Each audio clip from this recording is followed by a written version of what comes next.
the speed and even the aircon, whatever, and it's going to become hot as a result. I remember in the beginning we had permitted people to take off their jackets, you know, if you, yes, Mr. Masuku, you're right.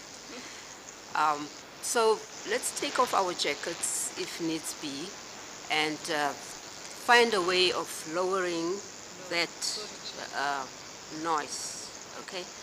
But can the camera people or whoever feels that the noise is competing with our voices, not by themselves, handle the air conditioner? Let those people who know how to do it, do it. Let's try to avoid resolving our aircon issues by ourselves and ask for assistance, because only those people know how to do it so that it doesn't disturb the recording. Okay? Yes. Thank you. Take off your jacket. You may, if you feel it is too hot for you. Okay? Oh, starting with you. Absolutely. Yeah, you have very good reason why you should take off your jacket. Yeah. Okay, yeah. And then our choir master has been asked to please remind all of us that we need to speak up and try to speak into the mic. Two things, we speak up and we speak into the mic in order to mitigate all of these issues. Okay?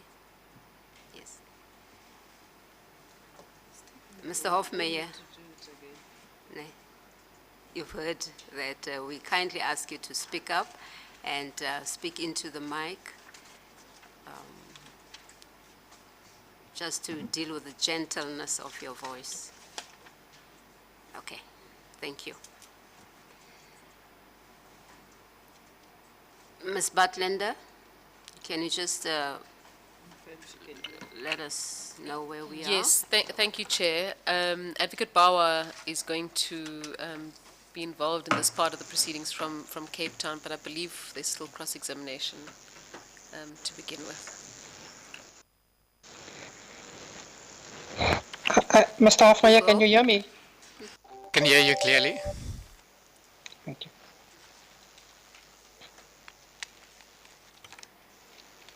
Ms. Manda, our witness is still under oath. No? You don't have to administer the oath again. Yes, you are being reminded that you are still under oath. Thank you.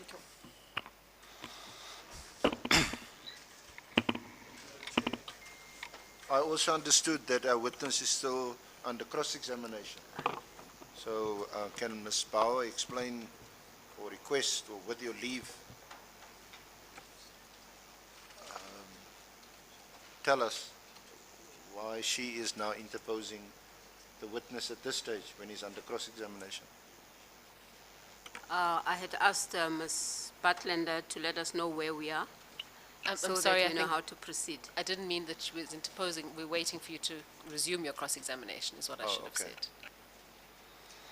said. So you may proceed then. Sorry, with your if I was cross-examination. mistaken, I apologize. Yeah, But no, if, it's all right. because we did spend quite a bit of time, almost 2 hours, Preparing. waiting for documents. And one of the documents, or perhaps all of them, were apparently made available by Mr. Hofmeyer. And again, we find this quite extraordinary that a witness who should or ought to be aware of the rules of cross-examination has now brought additional documents to the inquiry, and more so an affidavit which is from a George Frederick Hardiker, and it would appear, well, firstly, we assume that this Hardiker will be called to come and give evidence before this inquiry. But we also find it quite disturbing that whilst under cross-examination and is represented by his lawyer, Mr. Hardike said at paragraph 3 that this affidavit was compiled following Hofmeyr contacting me. And then in the same paragraph, in the last line, even though he says he no longer works for the NPA, he's been duly authorized by Hofmeyr to depose to this affidavit. Does he now work for Hofmeyr, or did he get some authorization to depose to this affidavit? Perhaps Ms. Ba or Ms. Budlander, Raja Budlander, can explain to us where this fits into the scheme of things. Ms. Budlander, would you respond to the question? Thank you, Chair. Yes. Let me start with the two issues that Mr. Arendse raises. The first is the additional documents that Mr. Hofmeyr brought today. Those documents we hadn't had sight of before he brought it, and I assume he wants to refer to it in cross-examination. I'll let him deal with that. That's not our documents. All of our documents are placed on the Dropbox, as you know, as evidence before the Commission. In respect of Mr. Hardike's affidavit, Mr. Hardike's affidavit is different. It has been on the Dropbox since Friday. It's not something that Mr. Hofmeyr has brought here.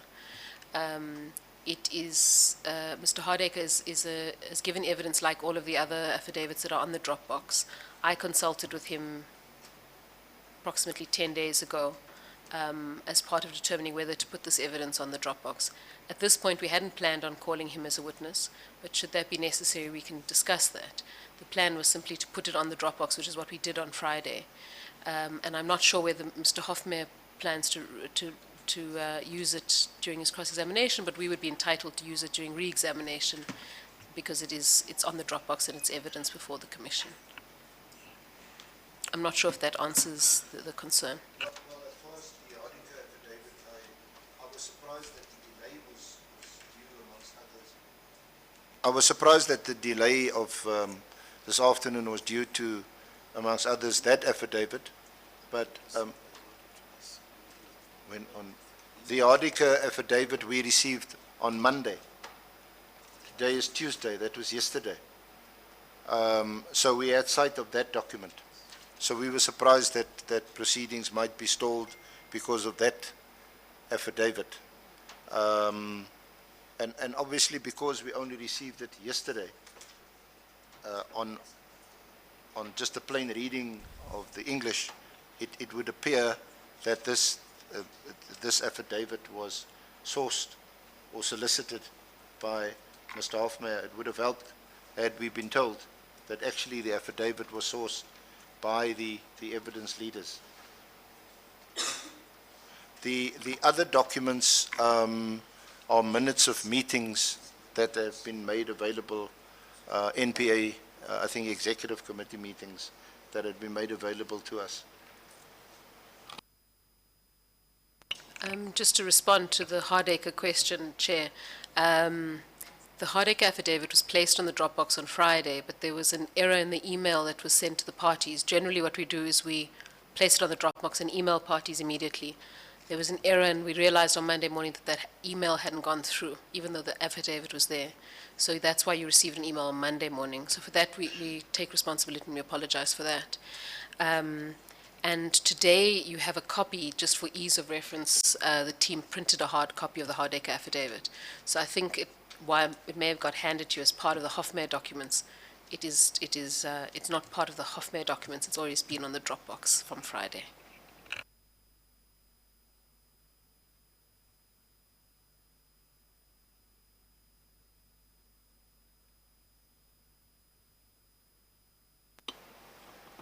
Madam Chair, if we What's may, your position well, with regard to?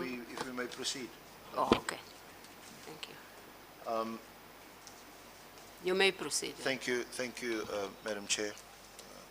Mr. Hofmeyr, just to round off on a point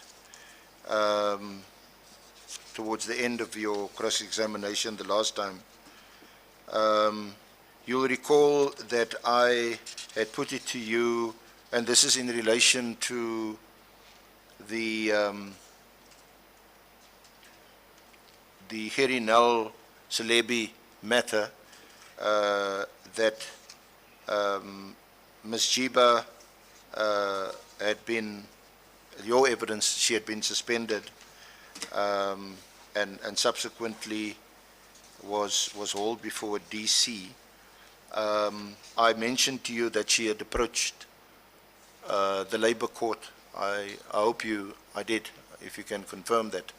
So for the record, Madam Chair, we've got copies available to the witness and the evidence leaders and the panel.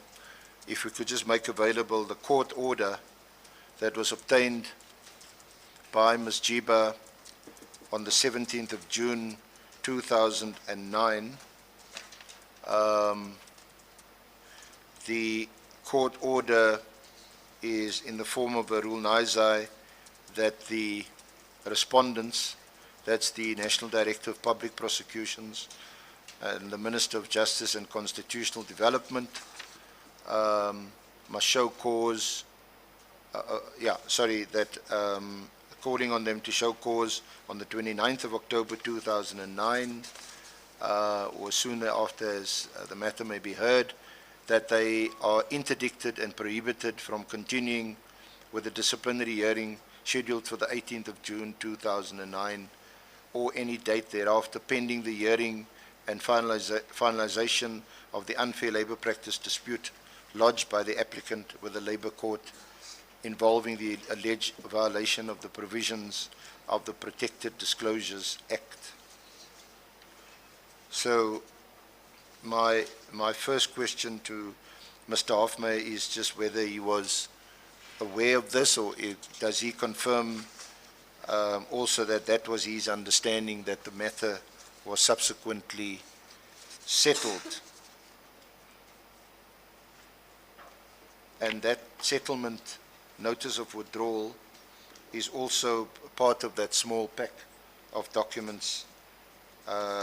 The withdrawal was on the 18th of September 2009.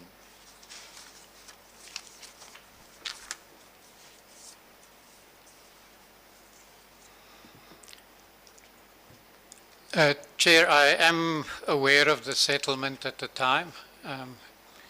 It did come as as far as my knowledge was, this did come as a surprise to the NPA as a whole. Our understanding at the time was that this was a settlement reached with the Minister of Justice rather than with the NDPP.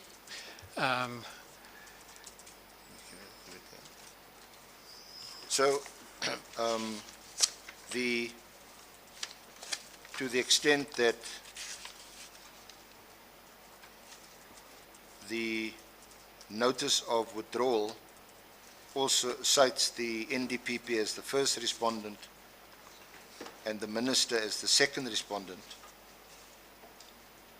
is it your evidence that this settlement agreement was only reached between Ms. Jiba and the Minister and not the NDPP?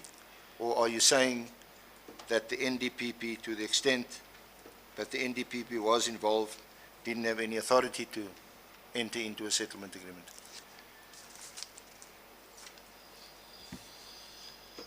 I mean, this is many years ago, so my memory may be a little bit hazy, but my recollection is very much that this came as a surprise to the NPA, the settlement.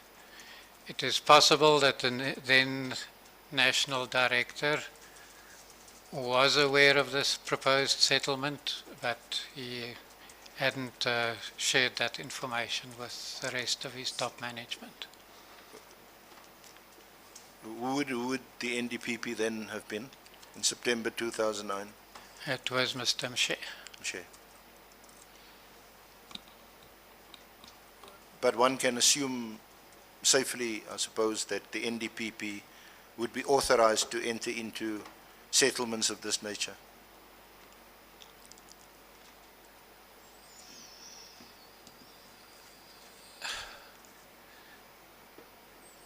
I assume so, but normally, okay. It is a bit complicated because the NDPP is not normally vested with the administrative powers. That still falls under the DG. Under the DG, and then it was at the time many of those powers were delegated to the CEO of the NPA. Is there, so you were surprised, according to your evidence. Did you raise it subsequently anywhere in any forum?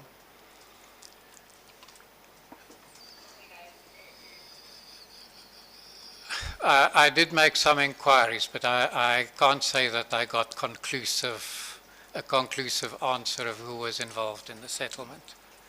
So It was not a high priority for us. It was a fact that we had to deal with it.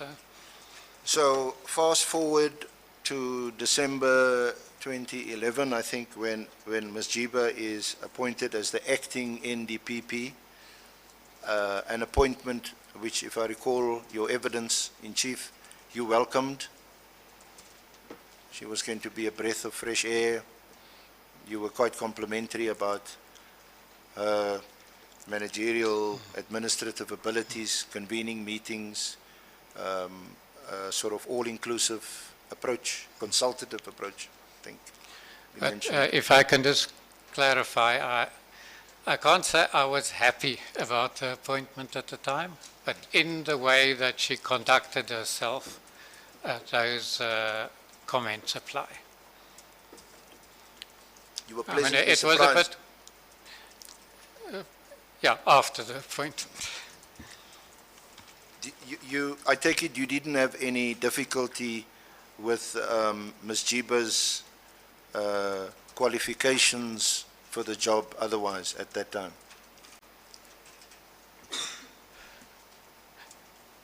I did have a reservation about her very rapid elevation from being a deputy director to becoming a deputy national director. I think that was fairly unprecedented in the NPA at that time, that somebody would get such a rapid promotion. Yes, I also questioned Ms. Breitenbach on this. Sorry, Mr. Arendse, just make it go nearer, yes. And don't swallow your words at the end. I apologize. Yes, Ms. Breitenbach also seemed to be surprised. And I put to her what I'm going to put to you now, because it surprises me, and I would submit also the panel and everyone in this room. Ms. Jiba had been a prosecutor since 1988. I believe so. So by 2011, she had some 12, 20 odd years of experience in the prosecutorial services in various positions. That's correct, as did many hundreds of other prosecutors have that much experience. Unlike you when you were first appointed to the NPA. You weren't a prosecutor at all, you were a public interest lawyer. That's correct, but I think I was appointed because of the expertise I had in the area of asset forfeiture, which was a very new concept in South Africa. I'd been involved in drafting the asset forfeiture legislation while I was in Parliament. As members of Parliament, we'd gone on an extensive study tour to several countries to look at how asset forfeiture, at the legislation as well as the implementation strategies of asset forfeiture. So I think it was because I was one of the few. Let me say that asset forfeiture had been provided for already in 1988 or 89, I think. By the time I was appointed, only 2 asset forfeiture cases had been done in the whole country. I think one by Shamila Batoy and one by Billy Downer. And when Mr. Nguka was appointed, he was keen to use the tool of asset forfeiture, so he approached me on the basis of my technical skills and proficiency in asset forfeiture rather than in prosecutions. So there always seem to be exceptions to the rule. You don't have to be prosecutor. I accept that, and in the early days of the NPA,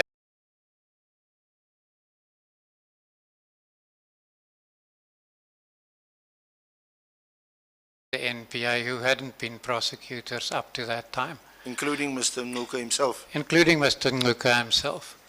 But I think what did happen as well during that period is that there were a few rather disastrous appointments made.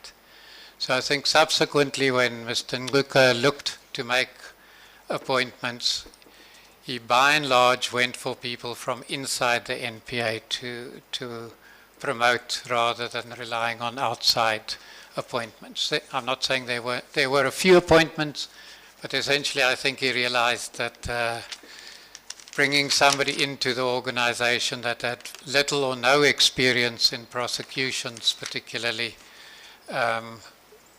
was sometimes a recipe for disaster. But as late as October 2013, when Mr. Kasana was appointed,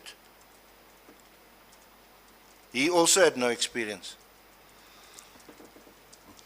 Indeed, and I think it was a surprise. He did have he was a criminal attorney, so he had fairly extensive experience in criminal law.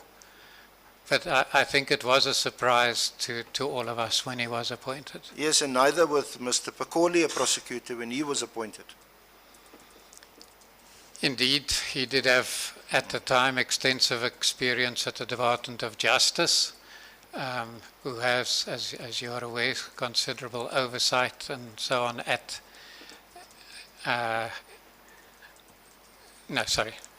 me rephrase that because I'm not sure he was appointed from having been in the Department of Justice previously. I think he was. I just wanted a simple answer that none of the persons that I mentioned,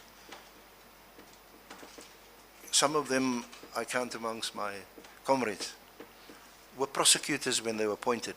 And I'm contrasting this with the appointment of Ms. Jiba, who had been a prosecutor for 21, 22 years, and you and Ms. Breitenbach expressed surprise at her appointment, the first black African woman to be appointed to this position. You should have welcomed it, Mr. Hofmeyer. I think everyone is surprised when somebody jumps 4 or 5 levels in an organization. Normally promotions work on being promoted 1 level at a time. Except that I've just, and you've agreed with me, I've mentioned to you 3 or 4 black males who didn't jump from anywhere. They were appointed without any prosecutorial experience. At least here is a person who knows the organization. She's been inside the organization. She served the organization at various levels. And she's already had some serious disciplinary issues by that time. You never raised them at the time. You welcomed her. You were pleasantly surprised by the way she conducted herself. I was pleasantly surprised because of the history with which she came when she was appointed. Okay.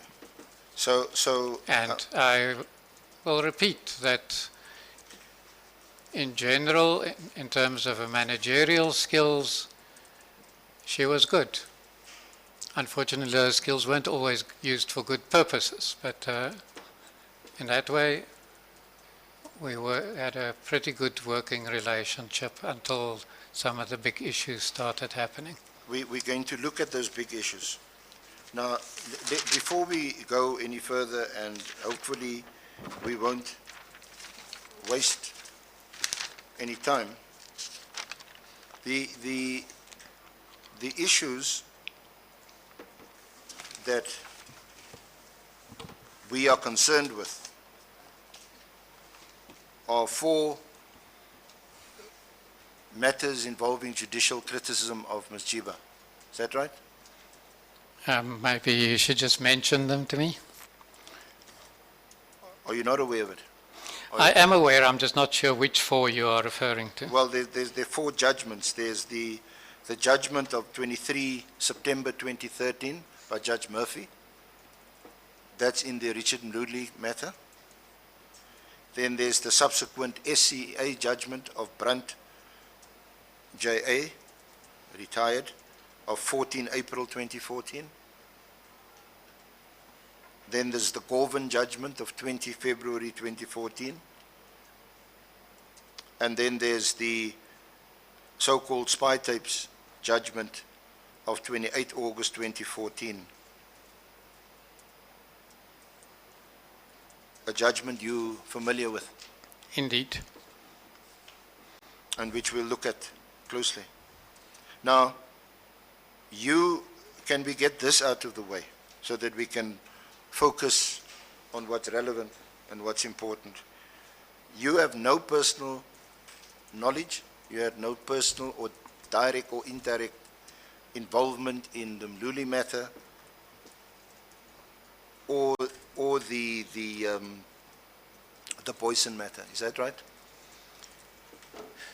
It's correct to some extent that I was excluded from any dealing with those cases, unlike the previous practice in the NPA. But the prosecutors and other persons involved in those cases did come and talk to me about their concerns and what was happening in the case.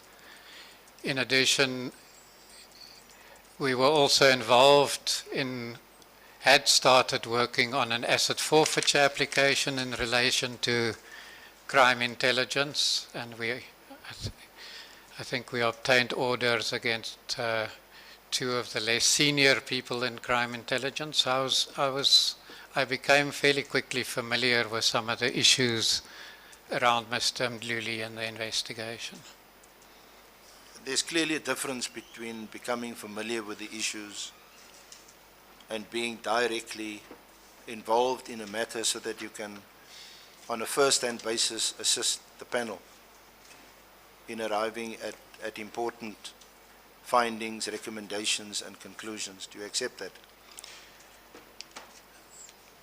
I do accept that, but as I say, some of the things that were going wrong in these cases were brought to my attention by Ms. Breitenbach and others at the time. But do you They accept came that? to me for advice, they told me what was happening in some detail. So in that way, I was not unaware of what was happening in the cases. But you experience enough to know, Mr. Hofmeyer, that I can't cross-examine you on what Ms. Breitenbach told you or any one of the other persons who may or may not have been directly involved, what they told you. Indeed. You accepted the veracity and the say-so of what Ms. Breitenbach told you or what Mr. Ferreira told you or any one of the other prosecutors working on the case may have told you. I can't cross-examine you on what they told you.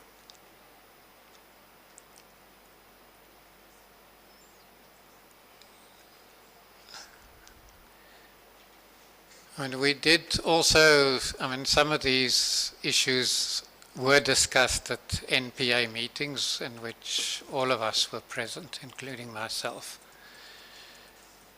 But I saw some of the evidence myself at the time. I was not only relying on what I was being told by the people in charge of the prosecution. I showed you, and if needs be, I'll show it to you again. I showed you a memorandum that was prepared by Advocate Mosing for Ms. Jiba's approval. I showed that to you the last time. Do you want me to show it again? I think I still have it before me, but I'm just waiting for it Is to that where we switch got on. stuck the last time? And you saw the report. You saw the recommendation from Advocate Mosing, which was then subsequently approved by Ms. Jiba. I did not see Mr. Mosing's report at the time. I saw it later. Well, I showed it to you the last Yeah. time you testified. And I asked you, in the circumstances, Was it wrong? Was it unreasonable? Was it unethical for Ms. Jiba to approve a recommendation made by one of her top priority to crime prosecutors?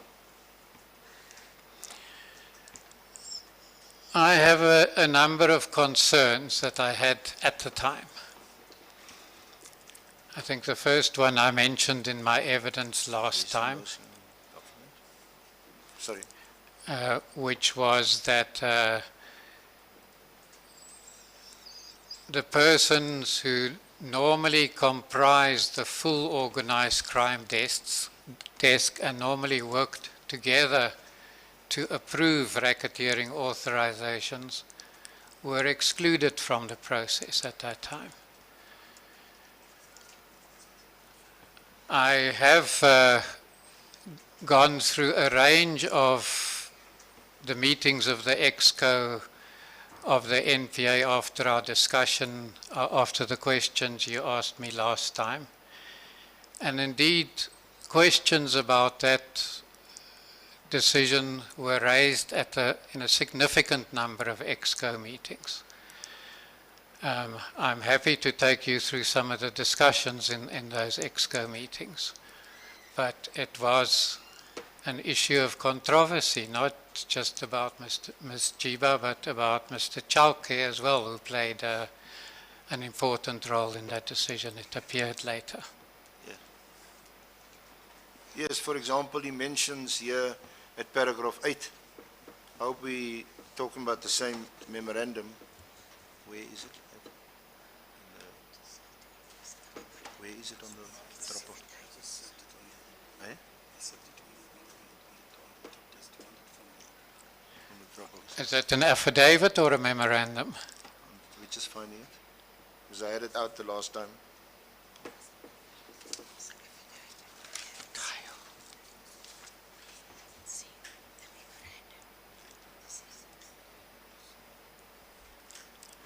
But just while my colleague, Advocate Masuku, is finding it,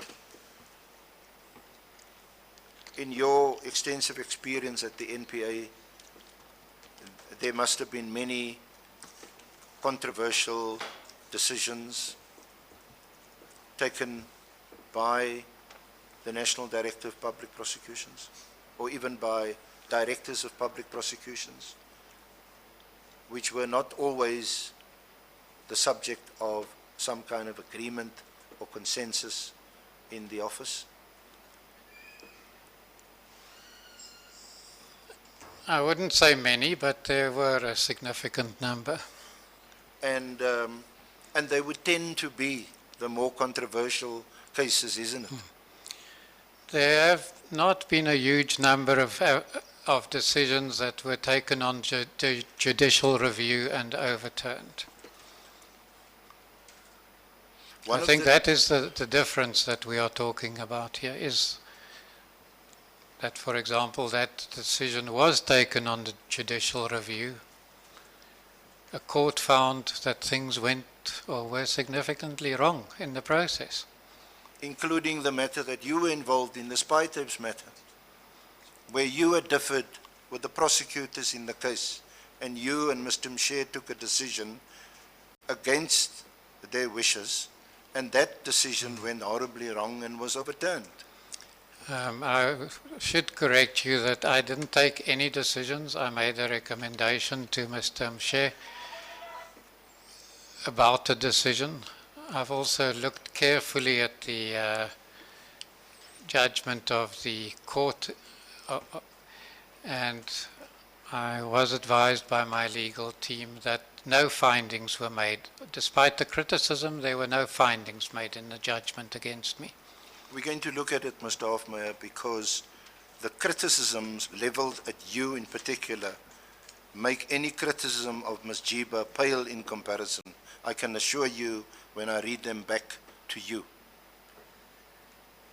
In fact, you went according to the judgment, not my judgment, the judgment of the SCA. You even attempted to interfere in the prosecution of the case.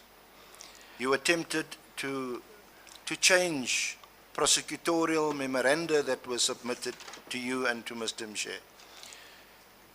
Chair, if I can maybe just ask, is it possible for us to finish the issues around the Boyson prosecution? I'm happy to move on to this, but I Yes, do. I'm going to move on to it. You've raised it as an issue. I've asked you, or I put it to you, one, I submitted or suggested to you that as a matter of course, you as prosecutors in the NPA, and I'm obviously making a general statement, would disagree from time to time on a particular prosecution or a decision to prosecute or not to prosecute. And you said yes sometimes, but not all the time. And then I suggested to you, well, especially in the more controversial cases, there would be differences of opinion. And I think you accepted that. But then you highlighted this particular case of Mludli that had gone to court and had been, or Boyson, that had been reviewed successfully in court. So you placed it in issue, and I, closer home, said, but you were involved in a matter that had gone horribly wrong and had been overturned by the courts. That is where we are now.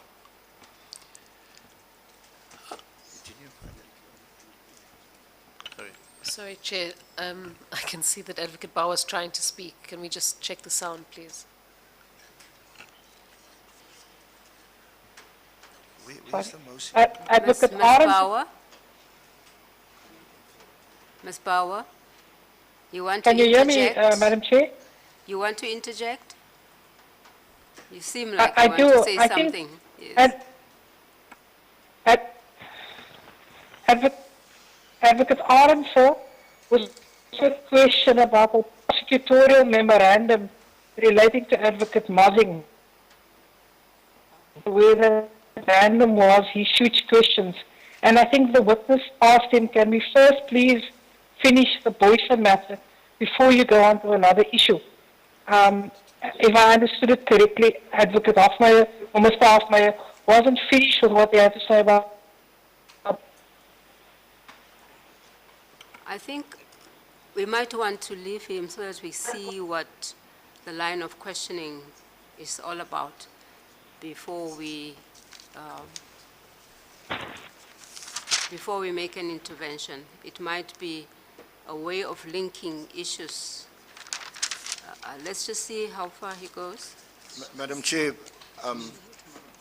before this exchange between myself and Mr. Hofmeyer, I asked him whether we could somehow limit my questioning of him by agreeing that he, because he was not directly involved in Boyson or Mludli, that I should rather not ask him any questions because he's not able to be of assistance to us, to this panel. I'm not sure whether I can say that he did, or he did with a qualification, where he said, but he also learned more about what happened in both those cases by interacting with other colleagues. And I then said, well, but I can't question him on what these other colleagues had told him. And then he went on to say, but there were also, he also heard and knows about the matter through various meetings that were held. And then I had asked him about the memorandum, which I don't know, my colleagues are still can't seem to find on the Dropbox, that Advocate Mosing had placed before Advocate Jiba, making a recommendation which she accepted, and I asked him, in his opinion, was it unreasonable or wrong or even unethical for her to have accepted Mosing's recommendation. And he was beginning to describe why he had his reservations about that memorandum and or decision, Some people had been removed from the decision-making process. And I think I'm summing up the... I think the chair agrees with you that you go ahead. Yeah. I'm not sure why you are going backwards to explain. She said I'm you actually can- responding to Ms. Bauer's Well, interjection. but she's Yeah. ruled. She's ruled that you can go I've, ahead. I've said we'd like to see, let you go ahead so that we can see the connection that you might, Did you not find it? this line of questioning might need to, So, or is and being then, shown to.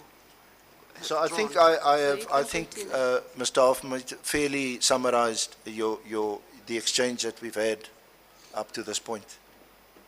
But I said to him, but you were involved in a matter directly, and that is the spy tapes matter.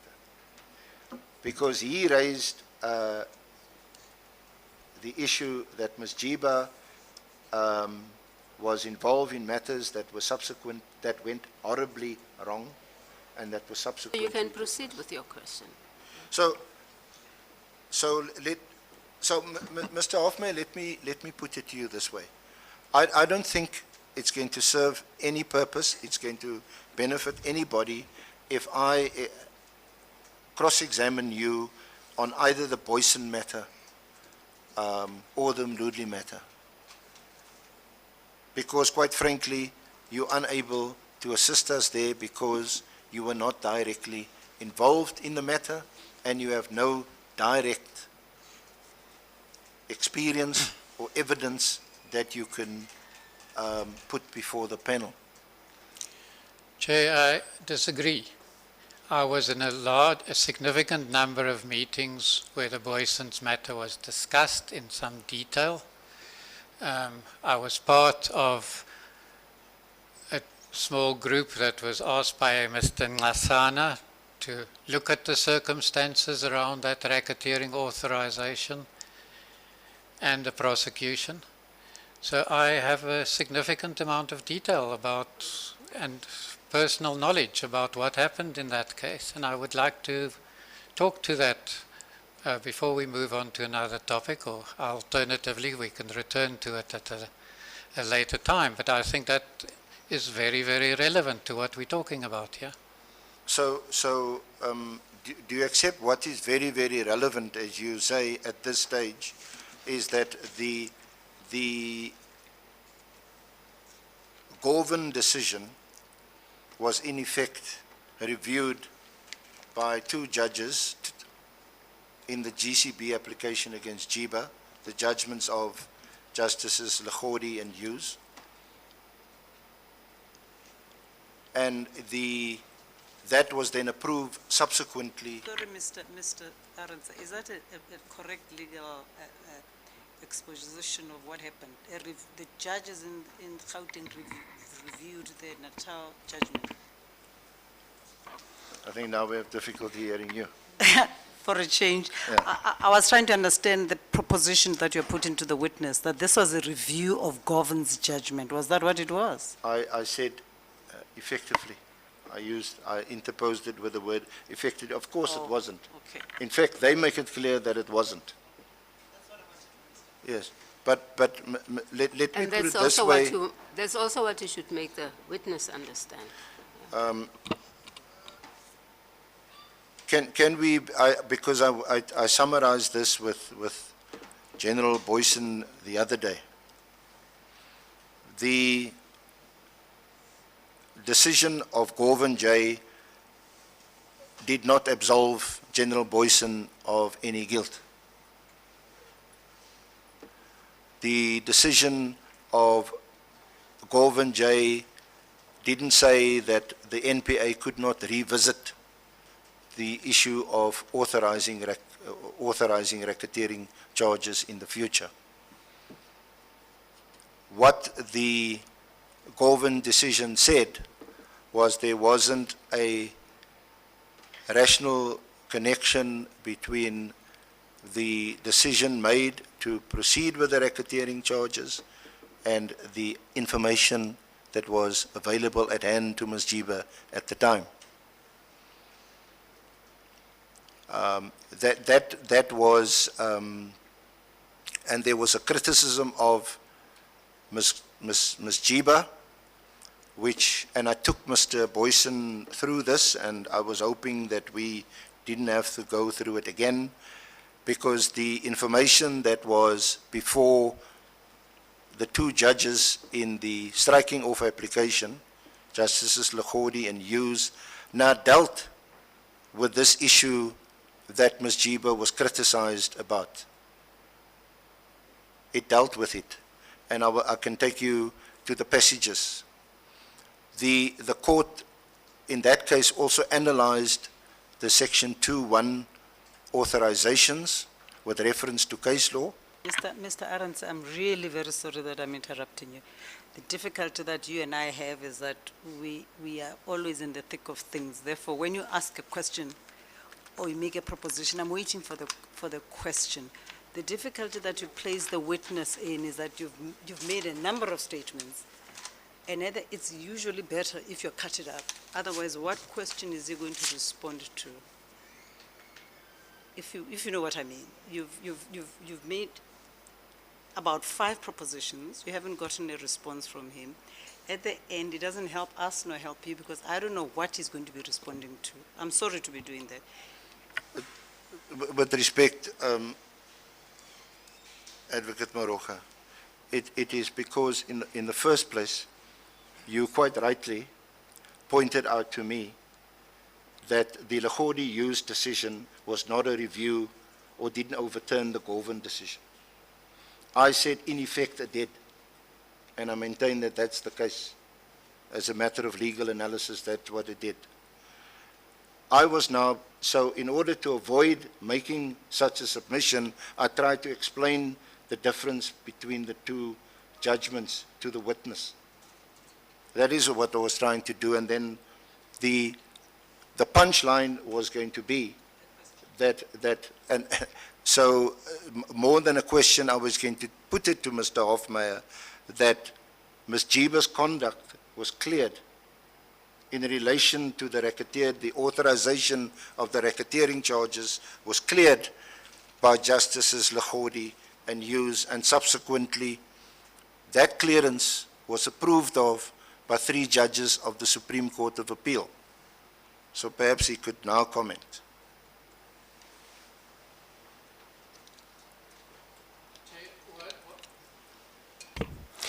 Sorry, Chair. What I would like to comment on is how the internal processes of the NPA appeared to be abused in that matter, and my personal knowledge that I have of how those processes were abused. I think we all accept that decisions taken by the NPA can be overturned by courts afterwards.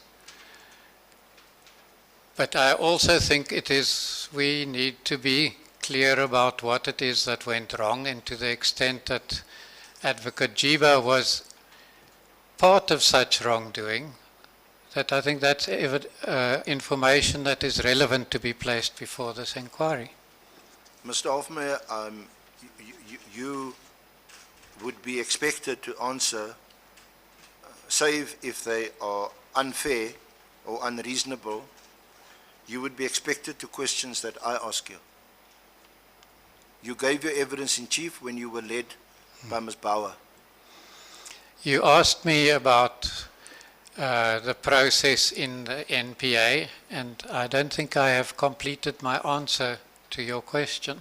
I'm asking you about, I move beyond that because I'm still waiting for this Mosing memorandum or affidavit to be located, and then we can proceed.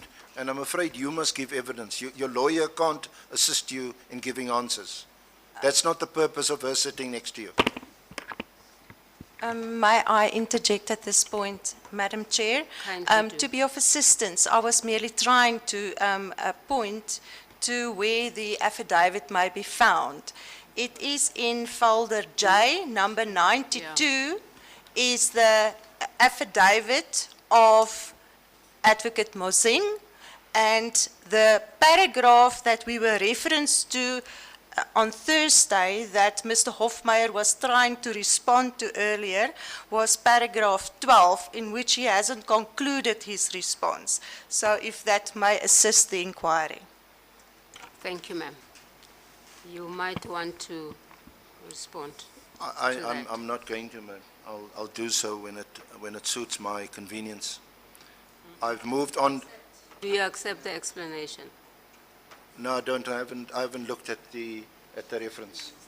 But you need to look at it. She made reference to aspects of the evidence in the document. You could kindly look at it so that we know whether there is need for you or whether you accept it, and you might need to apologize. Apologize for what, ma'am? For admonishing her, assisting the witness as she should. She explained what she was doing.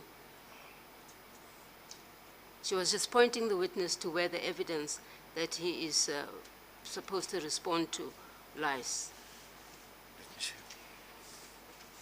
Kindly look at it so that you can decide whether you accept her explanation or not.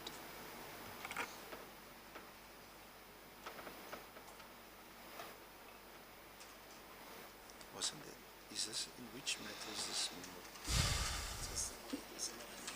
I think, yeah, And if she was not doing what you accused her of doing, Madam kindly Chair, correct that. I'm looking for a memorandum that is submitted by the prosecution's team to the NDPP to authorize a racketeering. This is an affidavit. If I have to, then I will. It's no water off my back to do so if I'm wrong. But I'm looking for a member. I don't see this memorandum. This is an affidavit. All we're trying to do is to ensure that you are on the same page. It appears not, ma'am. Madam Chair, if I may just be of assistance, if cognizance is taken of the record of Thursday, it would establish that the last question posed was based on this affidavit and paragraph 12 thereof, which Mr. Hofmeyer hasn't finished answering yet. That's what you had asked to be completed first before we move to the Boyson matter. Let's see, paragraph 12.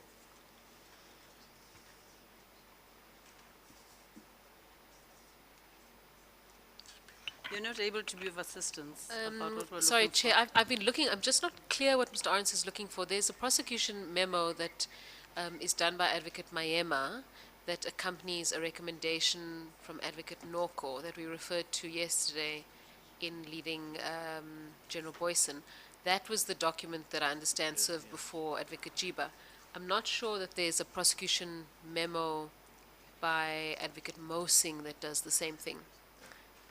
Unless Mr. Arnser refers to Ms. Jiba's affidavit in which she says that various people advised her. That's in the GCB affidavit. Yeah, But there's no memo attached that I can think we have on our Dropbox.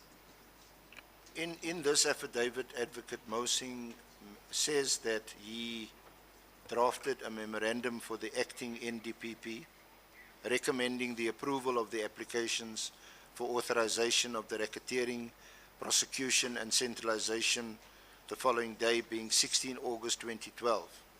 On 17 August 2012, JIBA approved the two applications and issued authorization in terms of Section 2.4 of POCA in respect of contraventions of Sections 2.1e and 2.1f of POCA, as well as in terms of Section 111 of Act 51 of 1977, read with Sections 44 and 22.3 of Act 32 of 98.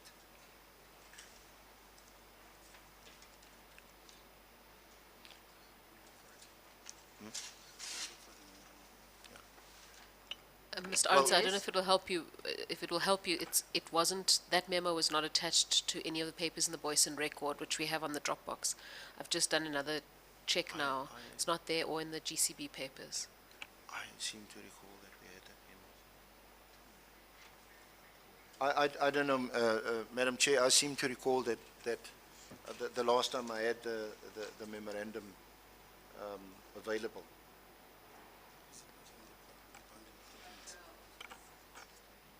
But I think considering what Ms. Butlender has indicated just now, I think that it is not there. we can perhaps agree that that in any event is the gist of what I had put to Mr. Hofmeyer, that Ms. Jiba acted on the memorandum that was placed before her, before she approved the authorization in terms of Section 2.4.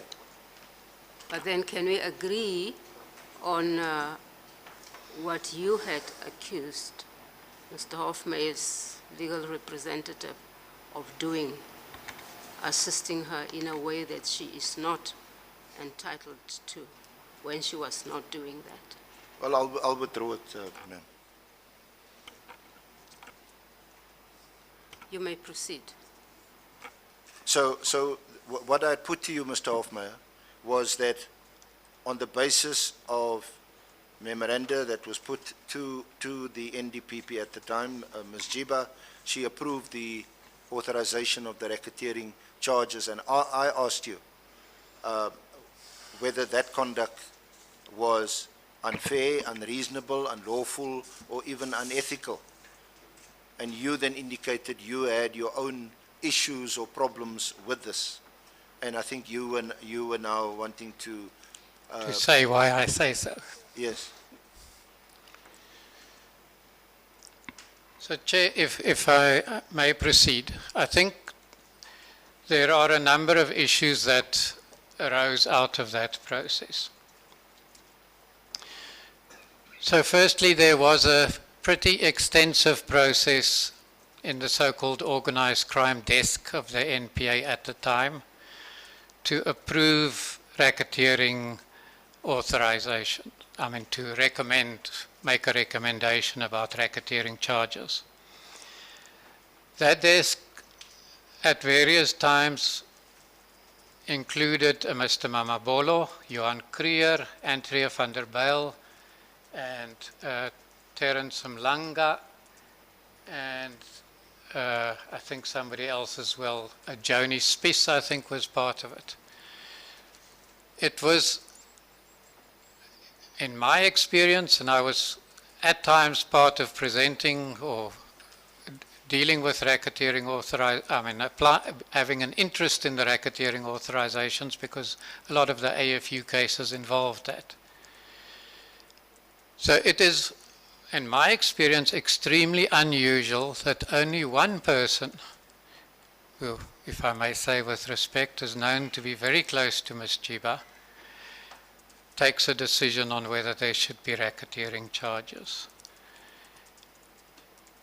In terms of the normal process, what one would have expected was for the prosecution team to come to make a presentation to that organized desk panel, to be interrogated on it, to show exactly how each person is linked to the racket, what the evidence is to substantiate that. It's not that you put a report in front of somebody and they just sign it off. And it was very clear in retrospect that those normal criteria that one expects in a racketeering authorization were not met. Mr. Hofmeyer, are you an expert in evaluating or determining or deciding on racketeering charges, whether they should be prosecuted or not? I wouldn't call myself an expert, but I was part of a Justice Committee study group that went to the United States to inquire into some detail about how this offense of racketeering worked. And I was part of a small group of 2 or 3 people who were responsible for working with the state law advisors to draft those provisions in the Prevention of Organized Crime Act. But you're not an expert. I wouldn't call myself an expert, but the reality is that many people who were experts were excluded from this decision. Now Mr. And so that is my one concern. I do have other concerns as well. Before you move on to your next concern, do you know what the case law is on what is required to be placed before the NDPP, before he or she decides whether to institute racketeering charges? I wouldn't want to talk about that too much now because my interest is in the process that was followed. Mr. Hofmeyer, I'm asking you, you have tended to give evidence here, not as an expert.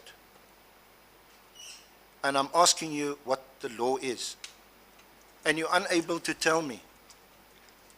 Because the law is very simple. Those two cases they were in fact, one of them was before Govinjay, and the other two were considered by Justices Lagodi and Hughes in the striking off application. The cases of De Vries and Chow both decided in the Western Cape High Court. It is sufficient for the prosecutor to place a memorandum before the National Director of Public Prosecutions outlining the nature of these offences before the NDPP makes a decision. And the reason is self-evident, is that the NDPP is not expected to wade through what could be lever arch files which constitute the docket. That is what the law is.